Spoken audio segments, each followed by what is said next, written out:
Hey guys, it's bedtime again. I'm going to read you another section of Harry Potter and the Sorcerer's Stone by J.K. Rowling and illustrated by Jim Kay. We're now on Chapter 3, The Letters from No One. The escape of the Brazilian boa constrictor earned Harry his longest punishment ever. By the time he was allowed out of his cupboard again, the summer holidays had started and Dudley had already broken his new Cinecamera, crashed his remote control airplane, and for the first time on his racing bike knocked down old Mrs. Fig as she crossed Privet Drive on her crutches. Harry was glad school was over, but there was no escaping Dudley's gang, who visited the house every single day. Piers, Dennis, Malcolm, and Gordon were all big and stupid, but as Dudley was the biggest and stupidest of the lot, he was the leader. The rest of them were all quite happy to join in Dudley's favorite sport, Harry hunting. This was why Harry spent as much time as possible out of the house, wandering around and thinking about the end of the holidays, where he could see a tiny ray of hope.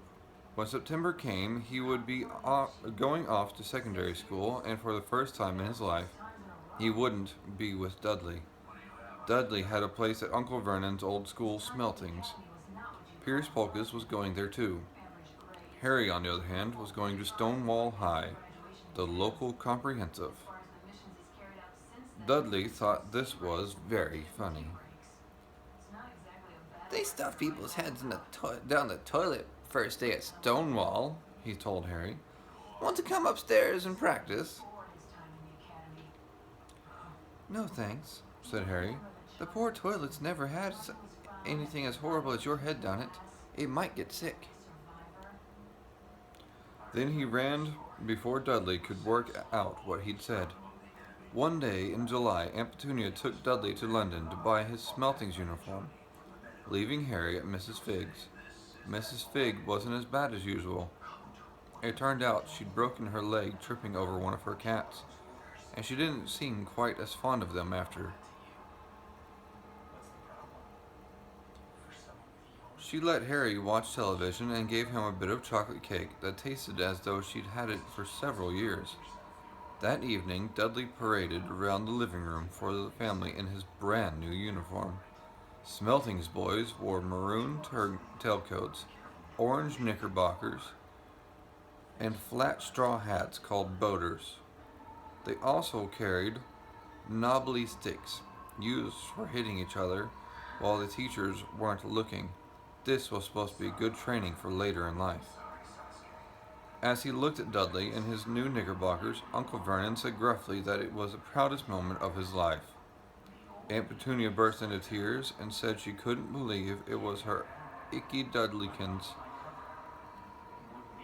He looked so handsome and grown up. Harry didn't trust himself to speak. He thought two of his ribs might already have cracked from trying not to laugh. There was a horrible smell in the kitchen next morning when Harry went in for breakfast. It seemed to be coming from a large metal tub in the sink. He went to have a look. The tub was full of what looked like dirty rags swimming in gray water. "What's this?" he asked Aunt Petunia. Her lips tightened, as they always did if he dared to ask questions. Your new uniform, she said, and Harry looked in the bowl again.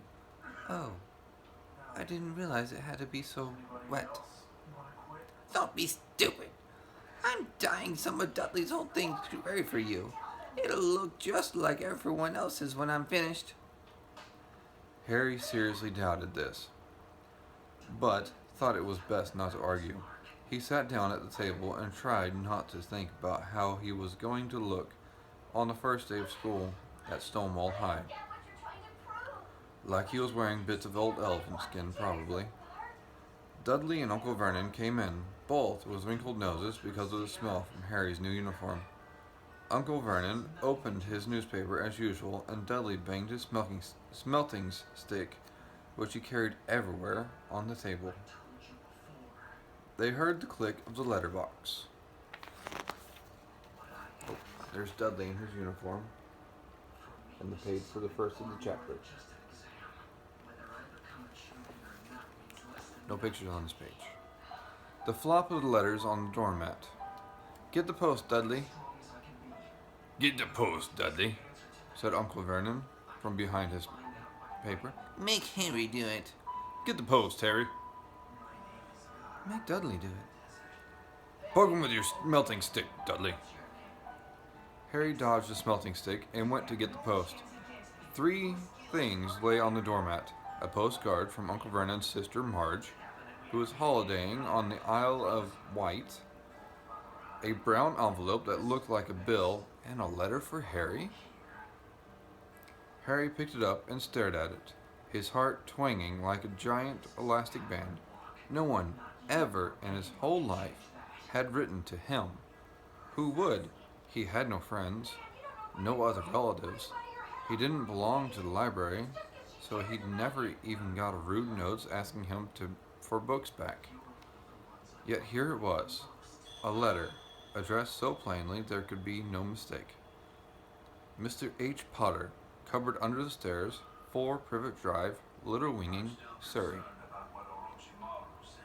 The envelope was thick and heavy, made of yellowish parchment, and the address was written in emerald green ink.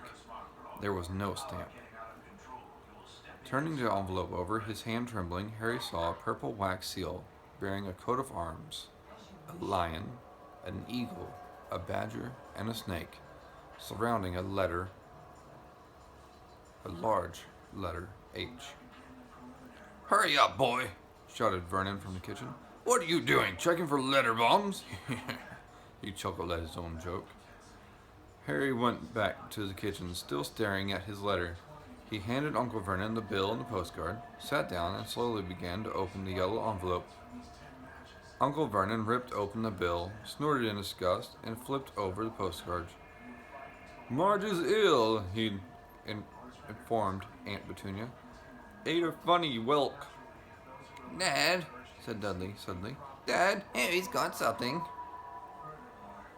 Harry was on the point of unfolding his letter, which was written on the same heavy parchment as the envelope, when it was jerked sharply out of his hand by Uncle Vernon. That's mine, said Harry, trying to snatch it back. Who'd be writing to you? Sneered Uncle Vernon, shaking the letter open with one hand and glancing at it. His face went from red to green faster than a set of traffic lights, and it didn't stop there. Within seconds, it was grayish-white with old porridge.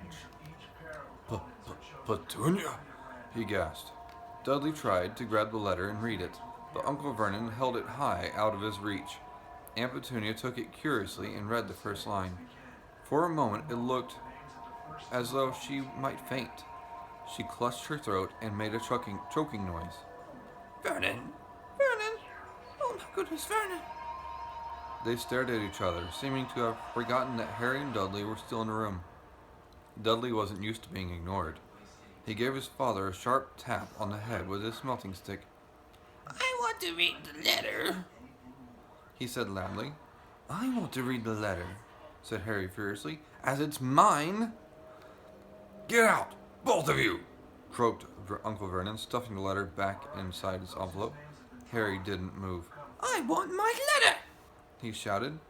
Let me see it, demanded Dudley. Out! Roared Uncle Vernon, and he took both Harry and Dudley by the scruffs of their necks and threw them into the hall. Slamming the door behind them, Harry and Dudley promptly had a furious but silent fight over who would listen at the keyhole. Dudley won. So Harry, his glasses dangling from one ear, lay flat on his stomach to listen at the crack between the door and the floor. Vernon, Aunt Petunia was saying in a quivering voice. Look at the address. How could they possibly know where he sleeps? You don't think they're watching the house? Watching? Spying might be following us, muttered Vernon wildly. But what should we do, Vernon? Should we write back? Tell them we don't want... Harry could see Uncle Vernon's shiny black shoes pacing up and down the kitchen. No. We'll ignore it. If they don't get an answer, yes, it's best. That's best. We won't do anything. But I'm not having one in this house, Petunia. Didn't we swear when we took him in we'd stamp out that dangerous nonsense? Alright, guys. That's where I'm going to stop for tonight. Good night. Be good. Always be kind.